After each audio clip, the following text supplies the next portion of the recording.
യോഗി ഒരു വലിയ വെല്ലുവിളി ഏറ്റെടുത്തിരിക്കുന്നു. ഇതിൽ ജയിച്ചാൽ യോഗിയെ വെല്ലാൻ പിന്നെ ആരും ഉത്തർപ്രദേശ് രാഷ്ട്രീയത്തിൽ ഉണ്ടാകില്ല, പ്രത്യേകിച്ച് BJP-യിൽ. കാരണം ഇപ്പോൾ വരാൻ പോകുന്ന 10 നിയമസഭാ സീറ്റുകളിലേക്കുള്ള ഉപതെരഞ്ഞെടുപ്പാണ്. അതിനുള്ള പ്രവർത്തനങ്ങൾ BJP തുടങ്ങിക്കഴിഞ്ഞിരിക്കുന്നു. കാരണം BJP സംബന്ധിച്ച് ഉത്തർപ്രദേശ് അവർക്ക് കനത്ത തോൽവിയാണ് ഈ ലോക്സഭാ തെരഞ്ഞെടുപ്പിന് ലഭിച്ചത്. അത് പരസ്പരം പഴിചാരുന്ന നേതാക്കളെയാണ് കഴിഞ്ഞ ദിവസങ്ങളിലെല്ലാം നാം BJP രാഷ്ട്രീയത്തിൽ കണ്ടതെങ്കിൽ ഇപ്പോൾ ഇതാ യോഗി നേരിട്ടിറങ്ങുന്നു ഒരു മണ്ഡലത്തിൽ. നാളിതുവരെ ആ മണ്ഡലം വലിയ ശ്രദ്ധാകേന്ദ്രമായിരുന്നില്ല.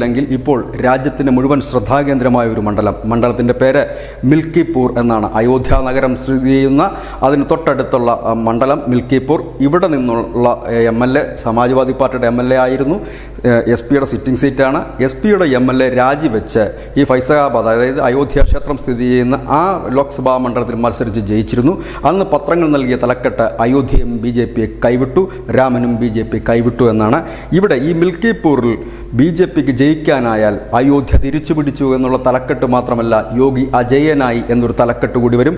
യോഗിയെ എഴുതിത്തള്ളാത്ത വിധം ശക്തനായി ഉത്തർപ്രദേശ് രാഷ്ട്രീയത്തിലേക്ക് കുതിച്ചുയരുക തന്നെ ചെയ്യും. അതുകൊണ്ട് തന്നെ യോഗി ആദിത്യനാഥ് ഇവിടെ തമ്പടിച്ചുകൊണ്ടാണ് പ്രവർത്തനം നടത്തുന്നത്. കഴിഞ്ഞ 2 ആഴ്ചക്കിടയിൽ അദ്ദേഹം 3 യോഗങ്ങളാണ് ഈ മിൽക്കിപൂറിൽ മാത്രം വെച്ചത്. അദ്ദേഹം ആ ഒരു വെല്ലുവിളി പരസ്യമായി തന്നെയാണ് അദ്ദേഹം പറഞ്ഞത്.